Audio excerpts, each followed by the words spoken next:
Te gândi măcar o zi cum e să fie Dumnezeu, fie în pace și armonie, nu mai fie răutate, să plece lumea undeva departe, să nu-ți stea gândul la bani și palate. O viață să trăiești cu multe fapte și fiecare trage și el poate că trebuie să tragi din greu să fii bun la toate. Uitați-vă în față roidelor, cu ce de răzut de românilor, îmbrăcați în tricolor, învățați de mici și în armonie și pace. Nu lăsând pe nimeni trei culori să ne dezbrace, nici de români adevărat noi nu ce de rămâni.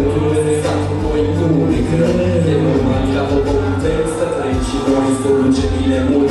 Nu probabil n-am să voi, nu iese de mirare că noi plecăm, începem să supraviețuim de cer. Totuși obligația ei să migrăm, nimic nu e perfect, trebuie să încetăm. Libertatea este furată deci nu e voie de bunicioși, protestăm în toate foaie.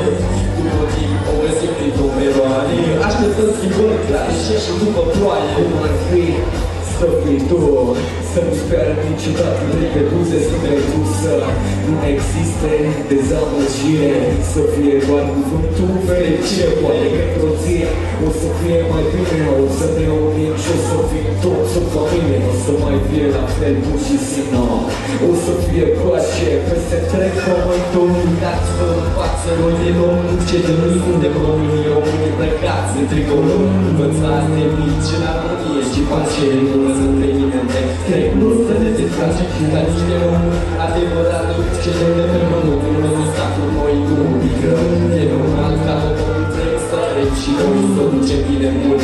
Nu probabil n-au să voi, nu iese de mirare că noi plecăm, începem să supraviețuim de ce e rău. Totuși obligația ei să migrăm, nimic nu e perfect, trebuie să încetăm.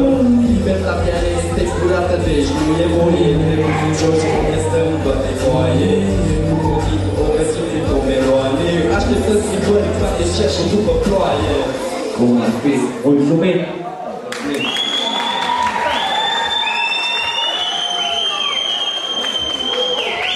Aplauze încă o dată pentru Electro și Andrei.